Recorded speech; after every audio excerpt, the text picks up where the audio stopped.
Hello, this is Patrick Crawford, and this is a demo of a small microcontroller project that I worked on with McEwen about a year ago. Basically, it is a bubble level device, or a digital bubble device, using a microcontroller, a small 3-axis accelerometer, and an array of LEDs. We basically are able to use a traditional measuring device that has that bubble level to help you indicate whether or not a surface is flat or not. So here it's showing its usage.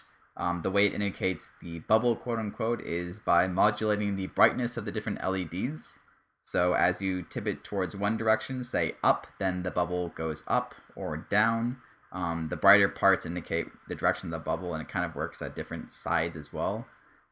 This indicates that you can rotate the device, that it works on different sides, and it will, until you recognize that, oh, now you're trying to make it level in this direction. What I just pressed there is a calibration button.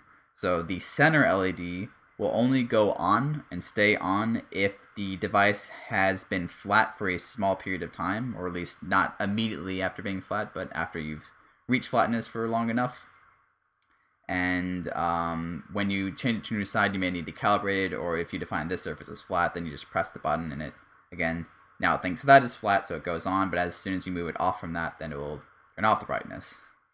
So again, it figured out it was flat again, and again, showing it at a different angle. You still see the LEDs kind of roughly emulating where the bubble would be if that were being flat.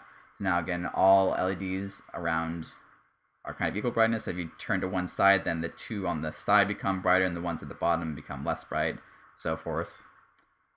So the way it works is, well, this is the schematic of how it's all set up. It involves an LED array, 5 LEDs, involves a microcontroller, the MSP430, a 3-axis accelerometer, which we got from SparkFun, an inverter, which I'll get to in a moment, and then the actual cables connect it all.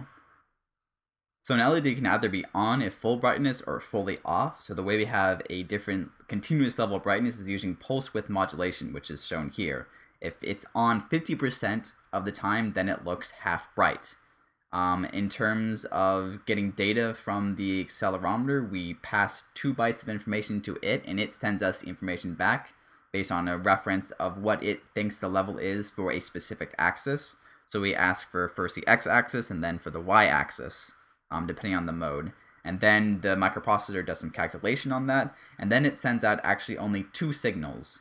One signal is for the x-axis LEDs, and the other is for the y-axis LEDs. And that's where the inverter comes into play. Because of microprocessor, you're always trying to utilize your space most efficiently by not using extra output ports, because we only have a limited number. In fact, we couldn't have any more than we're using, given the modules we were using, the actual hardware stuff. So say that it's perfectly level, then the output is half, or it's modulated so half the time it's positive. And so that means one goes directly to an LED in the X, say the left-hand side, and that's going to be half bright, and the other one goes through an inverter and then to the LED, and so it's the opposite of that, so it's still half bright. But if it's tipped to one side, then the left side becomes brighter, it's on more often, whereas going through the inverter, it'll be off more often, so the other LED on the right side would be dimmer. So now we're looking at the code as it is on GitHub, free to download, whatever. So this is written in C, which is then compiled into assembly and then actually put or flashed onto the board itself. Starts off with a main function, of course, which basically just calls a bunch of initialization modules. And thereafter initializes different things like timers, which we use for the actual on and off pulse width modulation, as well as the button and the initial communication with the device, which is using an SPI communication protocol. That's serial communication back and forth. What's interesting about microcontroller programming versus other programming is that it's all interrupt based. That means you wait or have the CPU actually off until some event happens. This could be an event such as a timer reaching some value. That's example for when we send new data or invert the signal out to the LED is when it reaches the end of its pulse width modulated signal. The other common way of doing it is with what's called a watchdog timer interrupt, and that's what this is.